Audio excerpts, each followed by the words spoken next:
Game number 1, we are in the losers match of Group B. Dragonshire is our first map. We got the Enjoyers against the Cats now.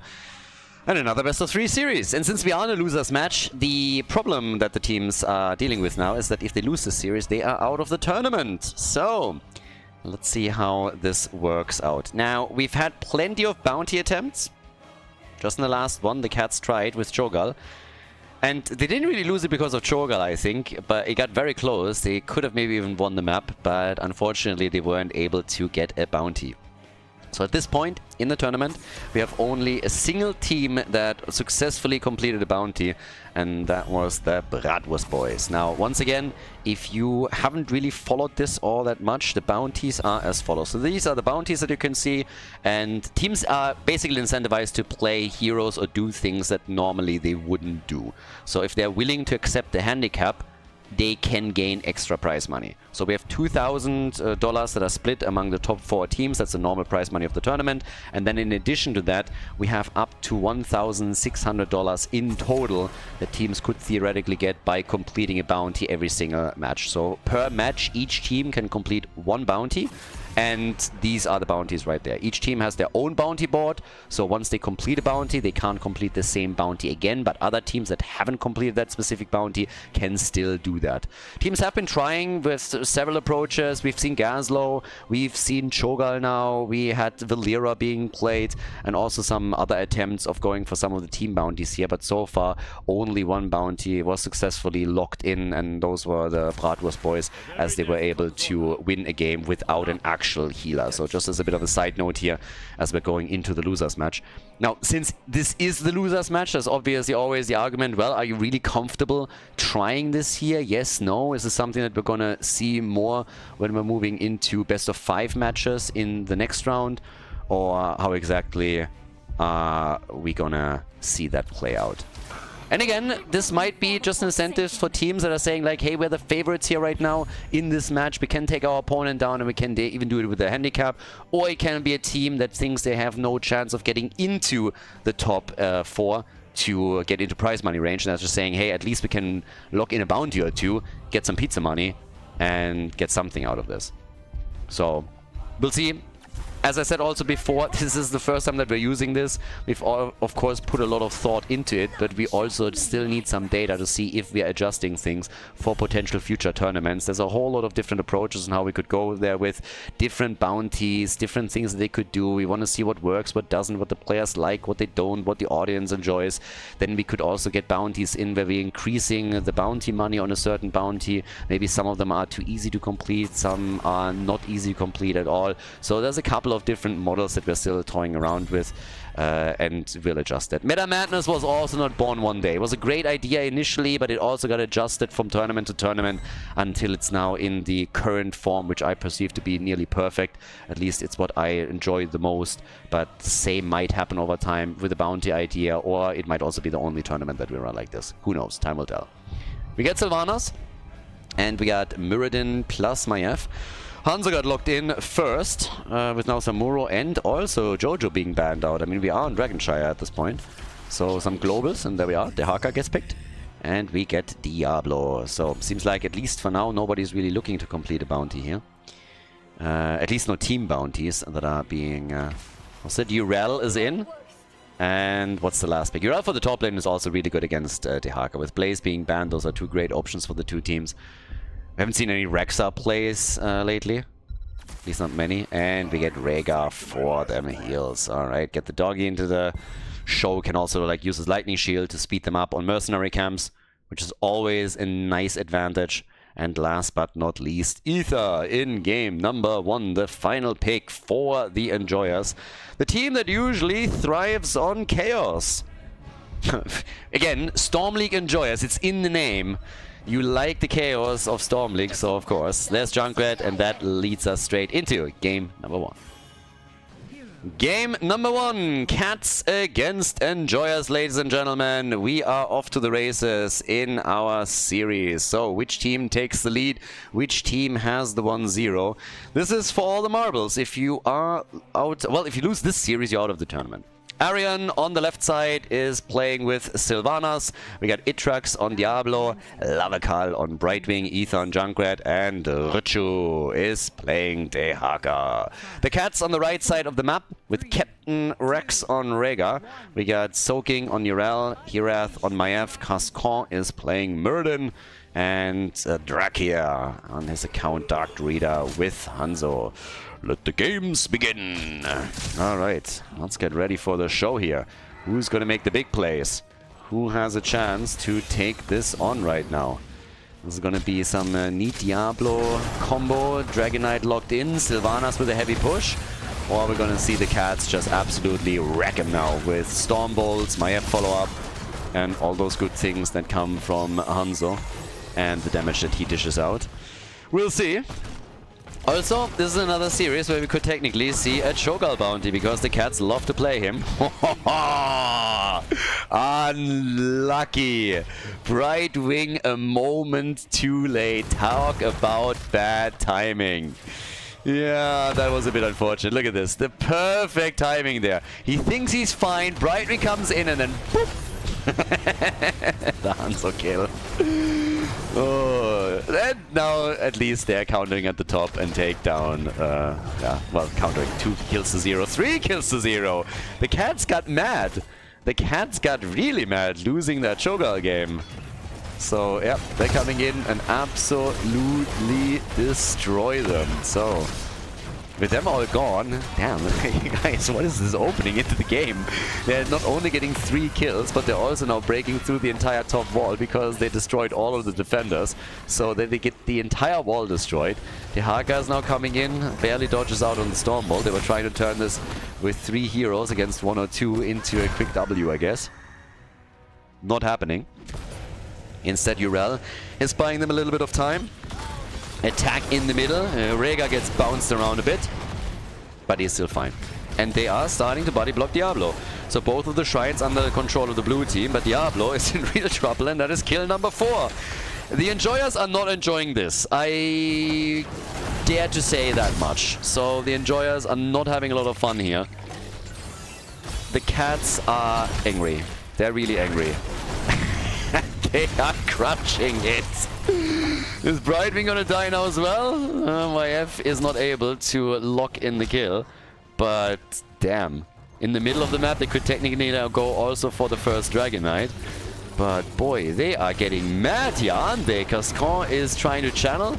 So they're aiming to lock that in. They can't. But does it really matter all that much? They have a 1 level lead already. And they are just running the show here. They roam from lane to lane. Maybe this play for the camp can finally put some momentum into the hands of the Enjoyers if they can start using that at the bot lane.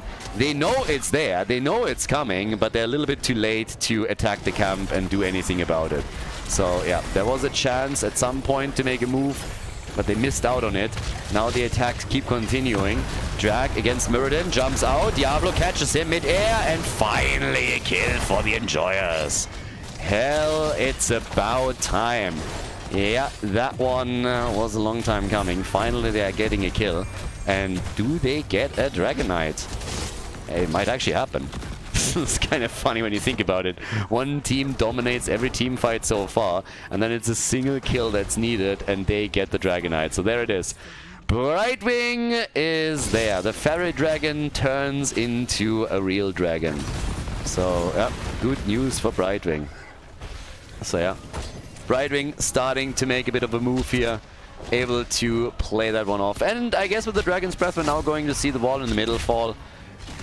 If they're sending too many heroes to deal with that, then Junkrat and the rest of the team are going to be able to do some work down at the bot lane, maybe even up at the top, since Sylvanas is now trying to push here. That's the beauty when you're playing with Sylvanas. You have the Dragonite push one lane, Sylvanas pushes another, and your opponent has to react to 2 attacks at the same time, making them, of course, super powerful and also very difficult to cover. 1 kill against 4 still, but as long as with those few kills that they're getting the maximum, it's all fine. Dragonite is still playing around the cooldown, broke through the wall and has done damage at the fort. That's about as good as it gets with the first one. I mean, what more do you want here? 4 kills to 1, level 8 versus level 8. So they made up for a lot of the heroes that they lost in the early stages. Still, the chase is on. As they're trying to go for the next play here. And with the forts now starting to suffer, an attack in the middle might work for them. Now, that's the good news. The Enjoyer's coming back. This looked honestly in the beginning like it might be an incredible storm. The Cats were mad. They came out and just scratched everything in their sights. And instead, what we're now getting is more of an even game between the two teams. And it's fairly clear that the Enjoyers are not just going to roll over and abandon this one. So yeah, they're still fighting for it. But okay. With this, we have level 10 talents still kick in a bit early, I'd assume, for the red team. The Cats still maintain a half-level lead, roughly. And if they can get the heroic abilities just at the right moment, then they might be able to make a move with this, make a bit of a play. So, yeah, time will tell. But as is, the arrow from Hanzo gets not immediately unleashed upon hitting level 10 abilities. And the blue team can catch up. So, yeah. Each team now with heroics. So far, so good. Riptire comes out, and they're trying for the big hit. They're getting one. Not enough damage to get them a kill. But the Ancestral has to be YOLO'd out to save Maiev regardless. And they are burning Muradin to a crisp. Yeah, how do you like your dwarf? Well done. 2 kills to 4. And now the Cats. I mean, over the last couple of minutes, I gotta say, it was more so the blue team that was making the big moves, wasn't it? Trying again to take the structure down in here.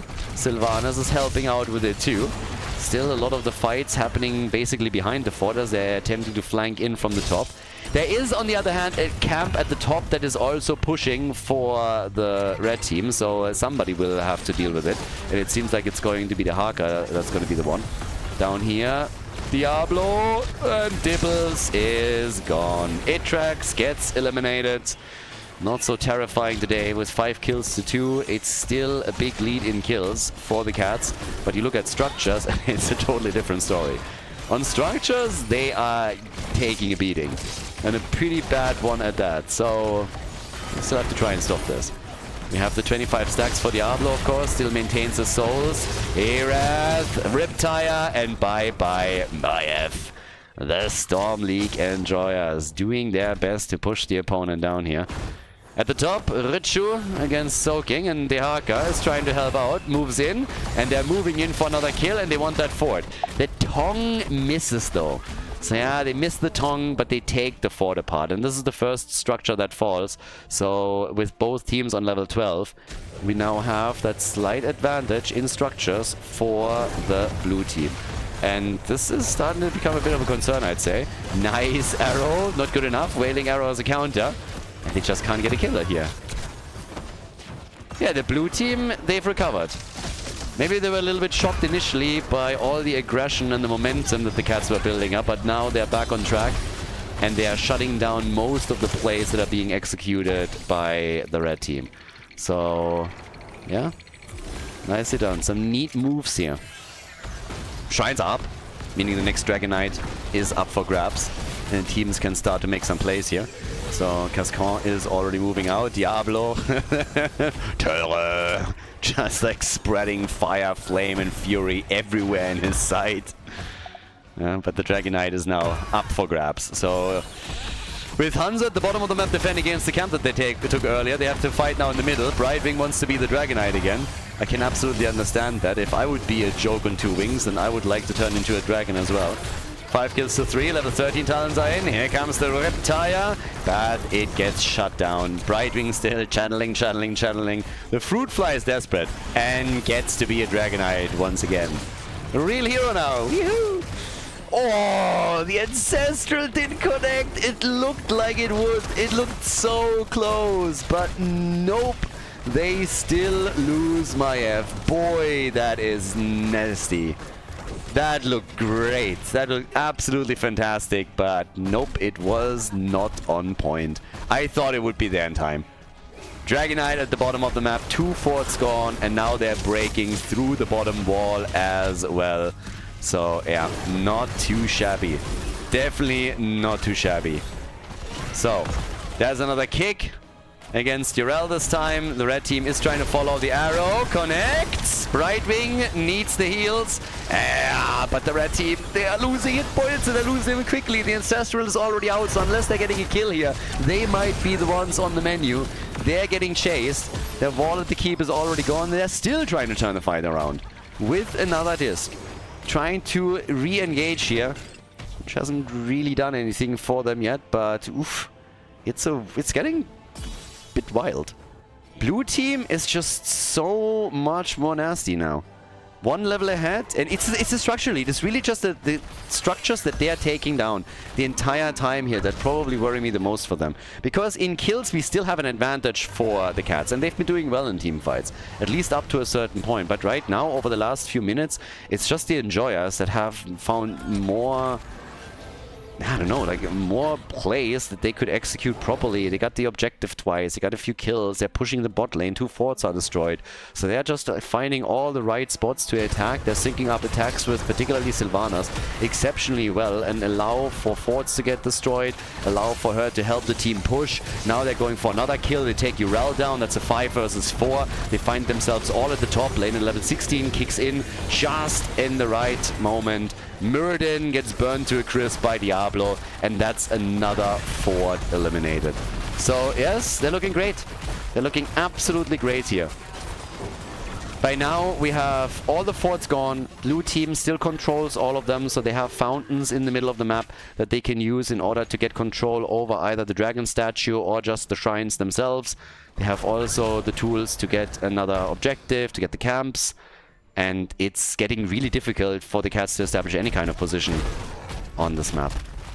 Now, level 16 is the first thing that they need. And that's currently what they're doing. But, yeah. They got level 16 talents now, maybe. Vengeful Knives is in, we got the Templar's Verdict. Rhaegar can now also still follow this up, but another Dragonite has already been taken. They're moving currently through the bottom of the map, and the DK is obviously going to move in there as well.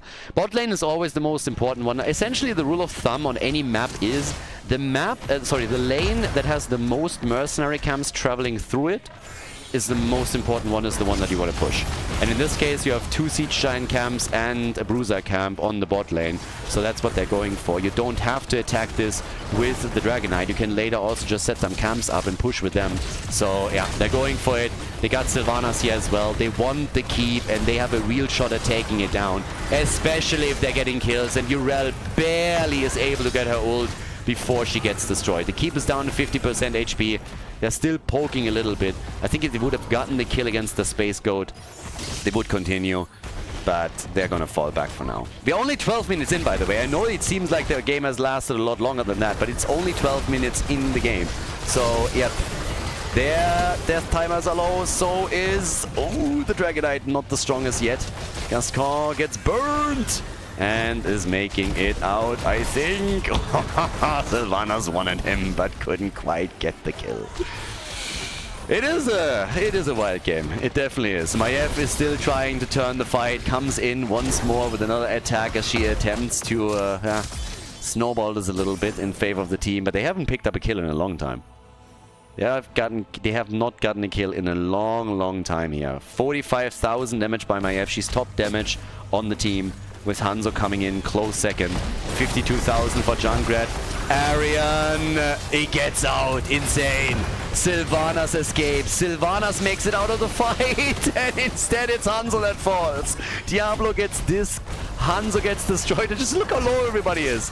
They're just trying to cover the retreat. It's all that they're trying to do. And the blue team instantly stops and says, alright, we got what we wanted. Let's go instead for the mercenary camp. Get those Siege Giants. And then with the 5 versus 4 and the Siege Giants, move down to the bottom of the map and take out that keep. Finally blow it to pieces with Sylvanas. And that is exactly what they're doing here. The keep is gone. Diablo dies as well. That puts also immediately any potential ambitions that they had to go straight for the core to rest. So they won't be able to do it just yet. Diablo had his soul stacks together and respawned right away. But they still have to fall back now. They are also getting closer to level 20. So as they are aiming for Storm Talons, they have time. They have time, they can just delay this until they have level 20, then aim for the next objective. try to get another one here. Things are overall looking great for the Enjoyers. As long... Oh, nice dodge. Well done by Ritual. Dodges out, but he might still die. Oh my god, yeah, dodge that bitch. That arrow! Damn! That was rough. Didn't see that one coming. He saw the disc coming, but that arrow was a little bit too much. Went full Matrix style. Dodge that. So yeah, as is, we now have level 20. Level 20 and 7 kills against 7. We get the Lord of Terror and our level 20 talent for Sylvanas. Hasn't made a play there just yet. It's a couple of options that she of course has. Arian most likely going to hold us back a little bit for the next fight and see if he needs to use Bolt, or if he gets more use out of going for his Deafening Arrow or something. Still a few options for them. But since they have level 20, they should get the Dragon Knight. Nah, at the bottom of the map they were not holding on to the shrine, so yeah, couldn't make any play on that yet. There is still a camp that is pushing here. And of course, the next move in the middle is now being made. The blue team feels real confident right now, and they should. They have now all the right tools to just push. But it's half a level only that the red team has to soak. This is actually not all that much. Half a level is something that you can definitely soak. This is definitely doable. Still the mercenary camp down at the bottom of the map. Right wing is taking one of the shrines, but the top one is about to get taken. Even the camp gets claimed by the red team, so they don't have to abandon that either. That's actually great for the Cats. This brings the Cats back into a halfway decent position here. So, not too bad. Blue team was trying to capitalize on level 20, but they weren't able to do too much with it. At least not just yet. Mirrodin is still fighting for control over the bottom shrine, as of course the threat of a Dragon Knight looms on the horizon. 7 kills to 7, level 20 on the board. 1 fort has been destroyed on the blue team side. That's all that they got thus far. Mirrodin now with Rewind. Farseer's Blessing. Sylvanas has decided that Bolt of the Storm is the tool for the game. And Brightwing coming in, but too late. Diablo is already gone. So Diablo gets eliminated, and maybe the Cats after all are going to turn the game around here. Do they have a chance? I mean, let's see. Because now they have momentum. They've taken Diablo down multiple times. The last time he had his stacks together. This time he didn't, so he's down for the count. That destroys another fort at the bottom of the map, and every single fort that goes means also that one of the forward fountains gets eliminated. That means less sustain for the blue team when we're talking about any of these shrine fights. So makes a lot of this more difficult, especially when they're trying to push into enemy territory. Diablo is still down for 20 seconds. That's more time to push through the middle and get more damage done here. And, well, you're gonna be shocked, but that's exactly what they're doing. So they're getting more damage in, they opened it up. Not able to take too much out yet, in the sense that they can't really go and take the thingy out. They can't take the fort out, but they've already done plenty of damage here. Now have, for the first time in the game, or in a long time, maybe even a shot at a Dragon Knight. Not saying it's a great shot, but hey, anything at this point. So yeah, 8 kills to 7. It's getting clutch. Everybody's looking for the big win. Lord of Terror is being used. Barbecue plays are being made. He's trying at least. They're zoning them out. And topside, now that Urel had to come in and help him out, another tower is going to fall, and then the keep gets attacked. But in the middle, the game could literally be decided here. With a big team fight victory, that's the chance. That's the shot that you're going for. Disc, yeah, they could go for a kill here, of course, as well. Disc in 5 seconds. Another chance. Topside about to get defeated by the catapults, at least that. Mirrodin hoppity hop with Rewind, trying to get close enough to help them out here. Couldn't, but the battle isn't over. Diablo is looking for it again. Disc is out on Sylvanas. Not a lot of ults left. Dehaka still has his and connects it with Maiev. Poke, poke, poke, and here comes the attack against Urel, and Soaking is dead. Soaking gets killed, Urel is gone. That might open up the door for another Dragon Knight and victory in game number 1 for the Enjoyers. They're certainly aiming for it. They have Dehaka already up at the top. Richu is in position. In the middle, they're still fighting 4 versus 4. But here's the chance to go for the Dragon Knight. They got full control now. They even got Maiev low. And here's the opportunity Junkrat is already moving back. Ether is going for it. And that's a Dragonite nearly 20 minutes into the game. So here's the opportunity to end it. They're going to go down to the bottom of the map and going to try and go for the 1-0 lead in the best of 3. And with the kill against Hanzo, I think it's going to happen. If Hanzo would have survived, maybe there's a chance for them to defend properly, slow them down in their approach at the bot lane, and then defend. But with Hanzo gone, I just don't see a path forward for them. It doesn't look like it's possible. Urel will be back, but Hanzo is a big tool to defend against the Dragonite and potentially also kill a hero, and they don't have that anymore. So the DK is on the core. Everybody else got hit by Sylvana's ult. They're moving in for another kill, and Rega is already dead. The shield on the core is about to get removed.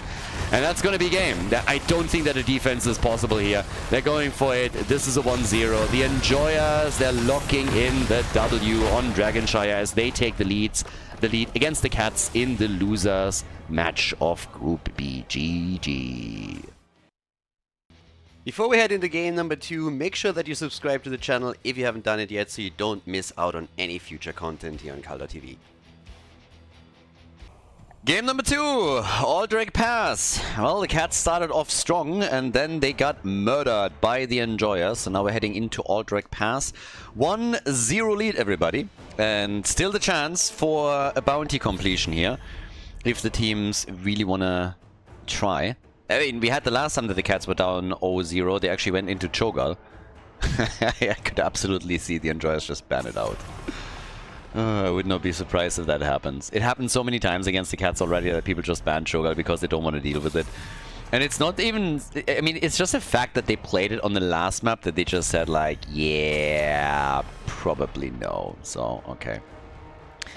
Anubara gets banned. He can always be a bit cheesy around the prisoner camp. And here is the choice, and it is Hogger that they are getting rid of. So, are the Cats trying to do it again? Are they going to play Cho'Gall again? I honestly don't know. I don't think so. They have Blaze now on the side lane, but we'll see. We'll see. Yeah, we'll see if the team goes for any of the bounties in the series. And again, for everybody watching this on YouTube too, these are the bounties, so you can check them out and have a bit of a look in case that you forgot what they are, so you don't have to jump back there. There's obviously a couple of team bounties that can also do. I think one of the easier ones is probably to go do it with the Diablo team. With Anduin coming in, they also get Jojo, so they're already mixing things. We got double Blondie for them right now. So yeah, bounties again, but we got Anduin, Johanna. Up against Blaze here for now. And let's see if one of the teams is willing to do something else. I mean, maybe the Enjoyers. Maybe the Enjoyers, now that they're 1-0, they're saying like, you know what? This actually went pretty well. Let's go and play a bounty in game number 2. See if we can take it. And if not, we can always, you know, play normal on game number 3. Tyrael and Genji. I mean, that's shutting down any ambitions to see Cho'Gall in the game. We have the double layer of defense with Tyrael and Blaze, Sanctification and Bunker. Yeah, and for Genji also. Quite nice to jump in here pretty quickly. But yeah, what are we gonna get on the picks for the blue team now? I mean, on Aldrich Pass, you could still also go Falstad here. Falstad has been played multiple times here for very good reason. Banning Hammer out, not too bad either. That's actually a good choice considering what they're running here. But yeah, Falstad would be a good one. You can still control the side lanes a little bit. You still have some really sweet tools with him. And can also gust away, disengage, make your plays there. Jojo has 1 stun. Anduin can also save anyone that jumps in a little bit too deep. You could go and try and combo somebody with proper light bomb engage. Chromie gets banned. They don't really have a whole lot that can properly engage with light bomb. I mean, you can still get value out of light bomb regardless. You don't always need somebody, you know, that closes the gap and uses it aggressively. Even in any big team fight, when your opponent tries to kill someone, you put a light bomb on them and they can turn it around swiftly. So, yeah. But the double pick. What are we getting for the Enjoyers now? Sonya and Falstad. For a second I was thinking if you can sync Light Bomb Leap, but it's kind of pointless. You would have to sync it in a way that you basically just hit the light bomb on Sonya. I mean, essentially you would have to hit it when she's mid-air, right? That's how it goes. Because then you would first get the stun from Sonya, and then on top of that the light bomb stun. Maybe you can hit it just when as she lands. So Anduin runs into battle, Sonya leaps over him onto a target, and bam. Cassia and Stukov for the Cats. And on the blue team side, the final pick. A bit more range damage would probably be nice. Falstad alone is not going to cut it for them. So yeah, what's the final range damage on Alderac Pass? Again, first match point. First match point for the Enjoyers. And if they win here, then the Cats are out of the tournament, out of the Banshee Cup. So yeah, they're going to go Mephisto. We're going to go for Alderac Pass. Game number 2, Cats against Enjoyers. Game on! Match point for the Enjoyers, everybody. We got match point number 1 in this series. I mean, hopefully we're going to get a few more, because if we do, that means that we are heading into a third map, and I would not mind. But the blue team would just love to finish it right here. Arian on Mephisto, we got Ethan Falstad, Atrax on Johanna, Richu on Sonya, and Lavakal is playing Anduin. On the right side of the map, the Cats with Soaking on Blaze, Captain Rex on Stukov, we got Drakir on Genji, Hirath on Cassia, and last but not least, Cascon is playing Tyrael. So, the double layer of defense with the ults from Tyrael and Blaze. Can they pull it off now? Can they take the blue team down and, yeah, make a big step towards a potential consolation match? Because that is essentially what they're fighting for here. A chance to make it into the top 4 still. No teams locked anything in with bounties for now. But, well, here's the hits in the middle. The blue team is playing this a little bit safer since, again, you just look at the minimap and you realize that they already split Sonya down to the bottom. So they weren't willing to engage into any kind of fight in the mid lane in the first place. So there's that. Now, down at the bottom of the map, we have, of course, our 1 versus 1 will be established here. We have Drakir already in position. Sonya has to now wait for the camp and take that as quickly as she possibly can. This is going to be one of the main goals on Alderac Pass, always for the teams, to get this camp every time it comes off cooldown. Soaking was in position for it too. Then we got somebody going for some more aggressive moves. Drakir with Genji is out on the map trying to harass Mephisto a little bit. And they're jumping on the camp. Damn, they want it. Okay. Unexpected. Captain Rex in a good position. I don't know if they can get it though. It's a 3 versus 5 now. Blaze isn't here. Now Tyrael is gone. They're forcing Stukov to move. With Falstad flying in, that was a bit too much, but at least they get the birdie. So oh, but that is gonna cost them a lot more. The bird is down, and now Genji gets slammed into the ground. And that is 3 kills to 1. Yeah, that wasn't worth it. I think the initial idea is okay if they time it properly, if they just time it around the moment when, you know, Sonya is nearly done. And then they come in with everyone and sneak it away. But the camp wasn't taken out yet. It was at half HP or so, so they had to spend a lot of time there. That allowed the blue team to rotate over. And now they went, I mean, they just lost too much. This cost them. It cost them a lot. So, good idea. Execution could have been better. Now, they had to, of course, check at some point, but yeah. Well, let's see how they're recovering from this, because that was not the start that we're hoping for. If this plan works out, if they're coming in just as Sonya is about to cap it, and then they take the camp away, maybe even kill her, then they're in a great spot. They have 2 camps pushing in the middle of the map. They're really putting the blue team into an awkward situation. But with it backfiring, they're now trailing by half a level, which isn't the end of the world, but it's annoying. It's a bit of a problem there. So, okay. Falstad at the top now, up against Blaze. And we have still Drakir trying to poke a little bit against Atrax in particular. Experience has mainly been even up, but yeah, an annoying start for the Cats for sure. All the way up at the top, the birdie still doing his thing here. Down to the bottom of the map, Drakir still harassing as best as he can. Richu, this time they're giving Sonya at least a few more heroes that are close by in case that it happens again. Blaze is of course doing the same thing over on the right side of the map. Is also going for the camp and tries to take it on.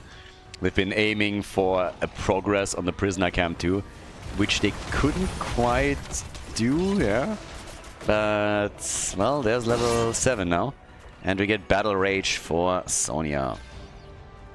Stukov approach could be kind of neat as well. I'm actually looking at this now, and I'm honestly thinking if they might be interested... nah, okay. I haven't double-checked the... I gotta admit, I haven't double-checked the Tyrael build too much. It would have been kind of funny, you know, if it's some kind of like Judgment into Jet Propulsion, Lurking Arm, and mad damage there, but it's gonna be Sanctification and Bunker, as we initially talked about. I haven't seen Judgment Tyrael all that much lately either. I mean, it is a pretty stable build these days. Even like after Nick popularized it as a side lane choice, and then it also became a main tank option for a lot of the teams. Look at Hireth, by the way. He's just chasing them down here. Tons and tons of damage from Cassia. Literally just trying to slow her in order to stop that onslaught. But Cassia is going ham on them. Camp is now starting to tick away in favor of the Cats, so they are hoping to grab this one. It's getting shut down. Sonya doesn't have a lot of mana left, by the way. She's essentially So with her being out of mana, this might be a problem for the front line there. 5 versus 5 now. Stukov trying to get control. Ether low with Falstad. And there's the first set of Raiders. They are able to claim it. Job well done. Yeah, really nicely done. So now they were able to take the camp away from the opponent or the objective. And that gets them off to a decent start when it comes to pressure plays against structures in the middle. They removed the entire wall, so we might even see a fort fall, and they definitely want to push for it since they're already attacking before the Raider is even in range. So there's the opportunity to make that work. 3 kills to 1, level 9 for both teams, and it's a little bit closer for the red team. So if they are timing this right, they might even be able to attack with heroic abilities just as they're pushing through this. Blaze at the top, Genji at the bottom. They're getting experience on all sides now. They still haven't been able to take that fort out, but they're getting dangerously close. And yes, level 10 abilities might propel them even further forward. And there they are. Heroic abilities are in, and yeah, they're trying for a Valkyrie play, but it's not connecting the way that they wanted. So all the way at the top, Richu still sitting tight here. And while we're having in the same situation at the bottom of the map, a rotation from Cassia to help out Genji a little bit and put additional pressure onto the bottom fort. They've been breaking through some walls. The blue team has, of course, also heroics now. We get Leap, Gust, Durance of Hate, and probably the first kill. No, Sanctification to save the day. Whoa! Big jump from Sonya, and they still can't pick up a kill. The birdie hasn't gotten a good angle for Gust. They didn't have to disengage there either. I think you'd have tried to move in from the side potentially and try to Gust that out, but yeah, none of that. None of those shenanigans just yet. So yeah, interesting one. Interesting second map up to this point. 1 objective only, 1 fort destroyed, 2 have taken damage, specifically the top one. And since there's nobody to deal with Blaze at the top side, if Falsa doesn't go up there quickly, then Blaze might get the entire thing. Honestly, it seems like Genji might be the one dealing with it, because that fort is low and he wants to go for Falstad. You definitely know he does. I'm not quite sure if he can, but yeah, he might make a play for it. Now at the same time, all of this is playing out. We still have the bot lane getting pressure time and time again. They're hoping to at least bring this back. The blue team after... yeah, and Genji actually took it. Genji took it. He got the kill against Falstad, and now Drakia can start to push the lanes in, the minions, straight onto the fort and hope to take the top side out as Cassia dies at the bottom. That was an interesting Libra show. He leapt in front of Stukov and couldn't connect it. I love anticipating your opponent movements. I really like it. A bit of foresight is always good, but in this case it didn't really work for him. So yeah, he can see the future, but he timed it unfortunately badly. So yeah. Alright, either way. 4 kills to 2. And the top fort is now officially gone. Whereas down at the bottom of the map, Cascan is still sitting tight. They have level 30 now, so another little lead for the red team. And they're trying to get another objective with it. So making their play towards the prisoner camp and trying to get that locked in. Yeah, I mean, if they can pull that off again, then they would destroy very likely the last fort at the bottom of the map and then start to focus their attention on keeps, and that's something that definitely has to be avoided.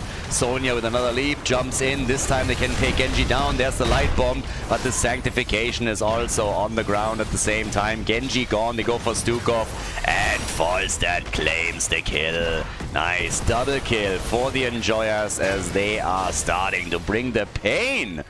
Enjoyers with some real actions, a 5 versus 3 on the map now that allows them to go for this objective themselves. So this might be the moment where they're getting some lane pressure too. And the red team defends. The Cats are actually trying to defend here. They're severely outnumbered and they're attempting to make a play for that. That is them taking a bit of a risk. I mean, delaying is always nice if you can pull it off. They have the 5 versus 5 now back up on the map, but Stukov is still not here. He's currently moving. But they are stopping it at least. So they were risking it by moving in a bit early, but they still stopped it. And now it's 14 to 22 seconds left as both teams are fighting for the second objective in the second game of the best of 3. A few more hits from Falstad as he keeps interrupting here. Yeah, but they're starting with it. Nice damage from Mephisto. Talking Mephisto damage, Mephisto is currently sitting at 34,000. He's not top damage in the game or anything, but he is definitely getting up there. With Cassia still holding the top number. I mean, Cassia has been crushing it in so many of these fights. With 46,000, she easily has the top spot in the hero damage ranking. Another attack coming, the leap, and Sanctification saves Tyrael. Tyrael gets saved by the bell, basically. Because Core, still trying to help out, goes into the bunker, does the best he can, but he knows that he's super low, and just a quick turn and coordinated attack by the opponent would likely take him apart here. So you gotta be careful. Anduin, though, he gets chased down and falls. They're going for Jojo, and she's not gonna make it either. There's the double kill. They Cats with the aggression, and now they go for the objective again. And there's nobody that can stop them. And they want more. They want the boss too. So, all of a sudden, we have them move up towards the boss spot, trying to claim this. Yeah, there's still a camp in the middle. Falstad is dealing with the bottom. Also are getting a bit closer to level 16, but I don't think we're going to get it in time for them to make a massive play there. So now we have boss and the raiders at the same time. That is going to be interesting for the top lane. This could actually be a pretty devastating push for the Enjoyers. Yeah, big question now. Enjoyers with the lead in the series, but can they really still pull this off here? Falstad at least is attempting to use his global to stay longer on the bot lane, not only to defend, but also to get his team to level 16, because there is a talent advantage now for their opponents, but he also needs Gust. They need his Gust at the top. At least when they break through the wall, he should be there, so he can Gust and help them out with all of this. Falstad is slowly starting to come in. Top side still under attack. There's a level 16 talent now for both of the teams. Keep is getting slowly damaged. Sanctification is out. Falstad gets murdered in the middle. So much for Gust. Leap. They're gonna lose the keep. They're gonna lose more than a keep. They might even lose the game here. One keep is down. The second keep in the middle is getting attacked. And damn, the Cats are getting mad here. The Cats are angry.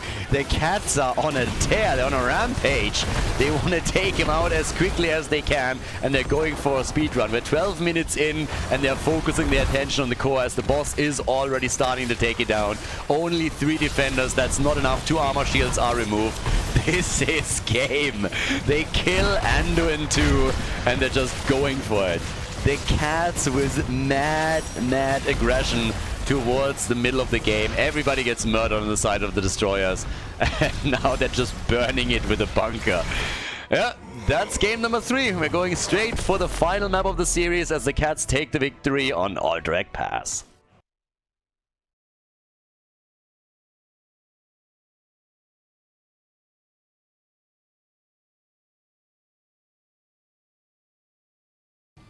Game number 3, we're going the distance, and our map is Battlefield of Eternity. Yeah, good move on Alderac Pass. Really nice aggression from the Cats, especially towards the end there, locking the objective in multiple times, winning the crucial fights, and able to tie this series. So, final map for our best of 3 here in the losers match of Group B. The loser is out of the tournament. The winner moves on to the consolation match and still has a chance to get into the top 4 to play next week when we're gonna play out the finals. So, Lucio gets banned. Again, the same draft rules apply that we had already in the qualifiers. You can only play a hero once within the series, so the 20 heroes that you've already seen, they cannot be played again. So that always makes for some hero diversity, mixes things up, makes it a little bit more pleasant for the viewers, not quite all that boring. You don't have the Hanzo Genji show every single map. But yeah, Samuro gets banned out. We got Battlefield now in the house as our last one, which usually means that we're gonna get a lot of team fights. So, also, we still, I mean, we could get a Vala game as well, of course. When we're talking Battlefield, you're most of the time you're kind of interested in getting some heroes that are good against the Immortal. Greymane is still great, Vala is great, sometimes we're seeing Lunara even there, Li Ming if you can get her. Of course, one of the top damage dealers there, not available anymore for this series, would be Hanzo. So there's a few. And that's what they're opening up with on Battlefield. What's their starting pick? And are we going to see some bounties? That's of course the next problem. Ho ho ho ho! Chen first pick. I mean, to be honest with you, this is mostly because they think that's... I mean, they want Chen for themselves, of course, but they also think that Soaking is probably going to play Chen if they don't. So it's a pick for them, and they're picking it away of the opponent. So, yeah. Now we get Li Ming and a Nubarak. Now that's a really cool double pick, because oftentimes when you go for a Nubarak, Li Ming gets picked as a counter very, very quickly. The whole idea being that you choose Disintegrate instead, or you have the option to choose Disintegrate, which most people will go for, and then whenever a Nubarak uses Cocoon, you can burn the Cocoon down super quickly, and you always win the cooldown trade against him. So you more or less make Cocoon, I don't want to say completely useless, but it loses a lot of value. So she's a very good counter against this, but if you pick the two at the same time, then you have Li Ming, who's great on Battlefield of Eternity, and you don't have the problem that she can be used against a Nubarak, who you've now seen too. Tracer and Malfurion are getting locked in. Okay.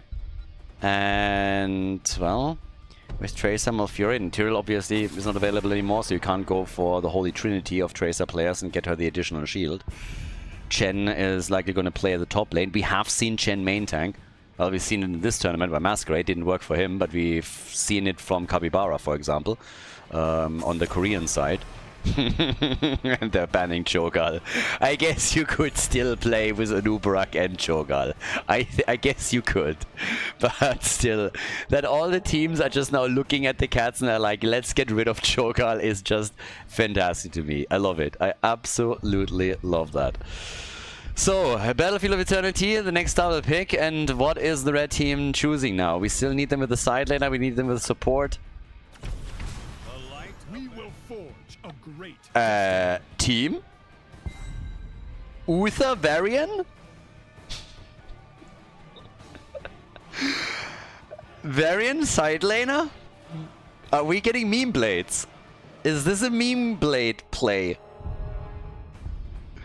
They have Uther and Varian now. And Varian is not the main tank apparently. Just saying. Mei and Imperius on the other side. Massive triple frontline now. A massive triple frontline with Chen, Mei and Imperius. Tracer for the main damage. I mean, Taunt would be amazing against her. Taunt against Tracer and or Malfurion. I mean, damn, come on. Are they really gonna go meme blades now? That would be quite the move. This is not a bounty that I expect them to go for in this game, and maybe they don't. But here comes Sergeant Hammer, the final pick in the final map of the series. Let's go, everybody. Battlefield of Eternity. Game number 3. A potential bounty on the way, as we're gonna check what Varian picks on level 4. On the left side, Richu with Chen. We got Lavakal on Malfurion, Itrex on Mei, Ether on Imperius for the Storm League Enjoyers, and Arian is playing Tracer. It could get to be a wild game. I mean, depending on what exactly Soaking does here, but why pick Varian for the side lane if you're not planning on that? We got Drak here on Liming, we have Hirath on Sergeant Hammer, Captain Rex is playing Uther, we get Soaking on Varian, and Cascan on Nubarak. Alright, time will tell what we're getting, but there is a chance that he's just going to whack away all day, every day. Advanced Artillery is in as the level 1 choice for Sergeant Hammer. It's always annoying going up against Sergeant Hammer, and to be fair to the Enjoyers, they actually like banned Hammer out earlier, if I don't misremember this. Either I'm mixing my series up or they actually banned Sergeant Hammer. They didn't want to deal with it.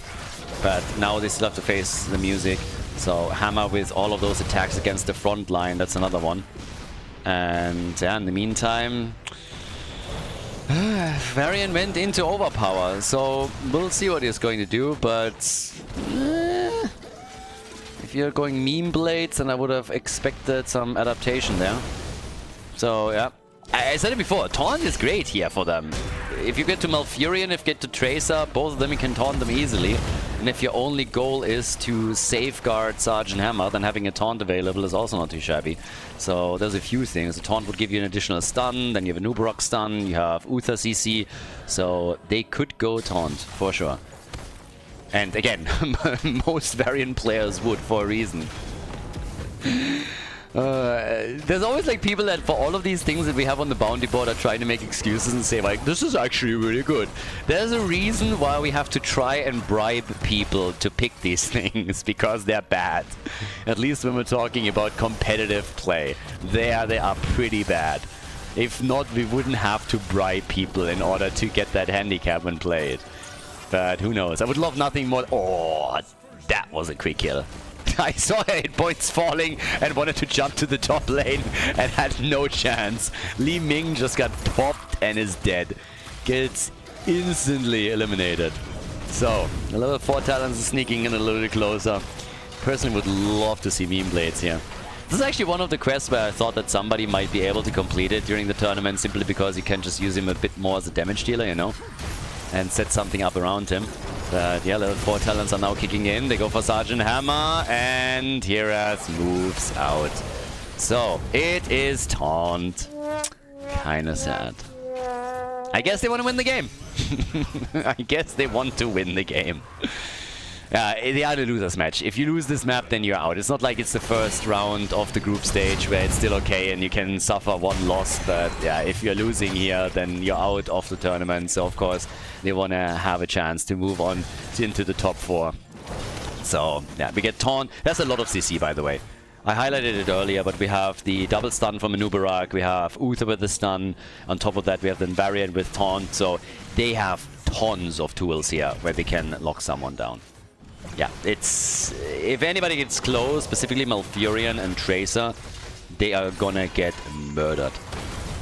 Talking about getting murdered, Mei might be the first one. Yeah, gets the block out. They're going for Sergeant Hammer again, and Hirath is able to get Mosia. Oh no, he was initially able to get away, but then the lunge, and that is the end of the Hammer. Mei falls as well. It's a trade. Hero for a hero currently, but who takes the first Immortal? Currently they're only going for the team fights. There's not more than that. 2 kills to 1 overall. Another spear, another hit, another connect, and they go for Soaking. And Soaking gets a taunt, but it's not going to be enough to save him. He's dead, and so is Nubarak. Damn. The Enjoyers, ladies and gentlemen. Oof. Somebody is getting a bit feisty over here, aren't they? Now, they still struggle with their objective, with their Immortal. That's the problem. But just talking the aggression in team fights, they're looking strong. They're looking good. They're doing tons of work here, so nicely done. I mean, Tracer is not... it's kind of funny. Tracer's like... bzzz, bzzz. Tracer Mosquito slowly needling it down. It's just going to take a couple of years, but eventually she's going to pull it off. The halftime show is there. Gets won by the blue team even. And now they can try and go for the full thing. level 7 talent are not ready yet for the red team. But they are attempting to attack again, and with Li Ming they can fire these combos away. Sergeant Hammer is also in a good spot, but they're getting zoned away already. And on top of that, we have now also Calamity. That's of course a big tool. Hava Siege mode, finally, a bit mobility for Sergeant Hammer. So Sergeant Hammer is now going to become way more dangerous. They want to go for another kill. And can they? Maybe. Soaking, low and gone. Soaking is gone. Maybe a follow-up on Sergeant Hammer. Tracer's already moving over to the left side. Now that they're playing 4 versus 5, they can go for the Immortal. Now, I still doubt a bit that they can take it, because specifically with Li Ming, there's just too much going on. But she can reduce the shield a little bit. But at least for the first one, the Cats just have the better thing. So, yeah, there it is. And a Nuburak. Oh, that would be a nice kill if they can get it. But, oh, they go for the hammer. And they take Sergeant Hammer down. Sergeant Hammer is down. The taunt against Tracer, as she was hoping to get a follow-up kill. Not quite, but still, 6 kills to 1. That is quite the tale. So, good job getting the Immortal. Losing 6 heroes in the process. Not the greatest move. So, could be an interesting game. Could be a really interesting game. Because this is a bit of a weird one. You have a 1-level lead for the team that just lost the Immortal and defends it very well too. Their wall is the only thing that falls. That fort is barely taking damage. It was a single hit from the Immortal, and that's all that they got here. Not more than that. So, yeah. I mean, down to the bottom of the map, Soaking is now going up against the Richu.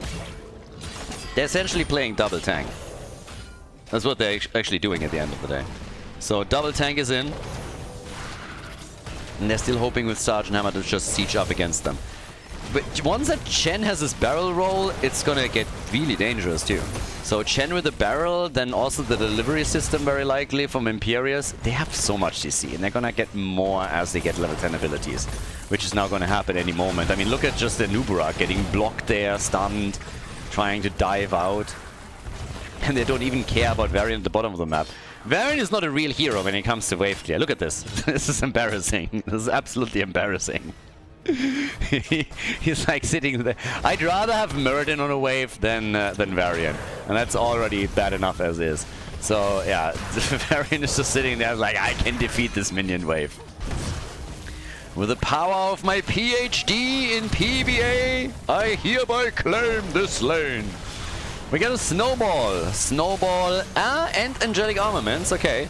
No delivery system, they already got enough, but the barrel is of course still there. Chen only goes for the top cake plays. Only top shelf. That's all that we're getting. BFG, Cocoon, Way of Force, and now also Warbringer from Varian. Nice damage against Sergeant Hammer. And there's a Snowball, and it gets dodged completely. A Nuburak, dive or die. Or get a Divine Shield, that works too. Didn't consider this. But yeah, that's definitely true. Oh, we are getting, look at this. We are getting a top spot for the light show. Look at this. Double combo. So we have the orb, we have the missiles, and Calamity at the same time. Lavekal is going to get hit by all of this. Now, I don't think it's going to be enough to kill him. We already lost some HP there. I'm actually kind of afraid to move the map away to see what else is going on here, but I don't think they lost anybody. But still, this is going to get interesting. They try for Malfurion. Can anybody else follow up? Uza is not in range. They're going to have Richu here too, trying to zone Li Ming out, but this is actually a pretty nasty play against Malfurion. Atrax can come in from the top. Li Ming should still be fine here. If she gets the kill, then obviously she gets the reset too and can easily move out of this. But yeah, they know what's coming. And just as a side note, the Immortal has actually spawned. So the Immortal is on the map as all of this happens. If they can get Malfurion destroyed, they can very easily get the halftime show victory. It's not even that it just got announced. It's actually literally on the map as we speak. So if they can move in after a kill, that would be pretty good. Sergeant Hammer is... Oh, Hirath is actually... Yeah, Sergeant Hammer is also still sitting there. And has his ult up. Fires it. And even with that, it was not enough. But it got close. It actually hit Lavekal. The ult connected. The BFG but it was not enough to take Malfurion down.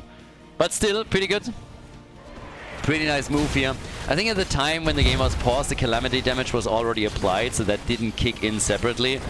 If that wasn't connected already, it's a different story, I suppose. But yeah, as is, now we're fighting for the whole thing again. And with the whole thing, I mean, of course, the Immortal first to halftime show, and it is the red team that gets this time absolutely murder it. I mean, they're losing it in no time, so great move from the blue team, but they're kicking out Chen, and they're kicking Sergeant Hammer to death. Hammer is dead, Chen is alive, now they go for Varian. They try a Nubarak, can't kill him, but Varian is dead once again. Nice. Neatly done, well played, and of course this is going to be a big Immortal. That's 8 kills to 1 now in favor of the Storm League Enjoyers. And I gotta say, they're getting more and more momentum in this game, and it should become a real worry for the Cats, because currently they're getting absolutely crapped on. So, yeah. That is not going to be easy. Nearly 100% shield, your opponent already a level ahead, and just everything else that's playing out for them right now. Good luck.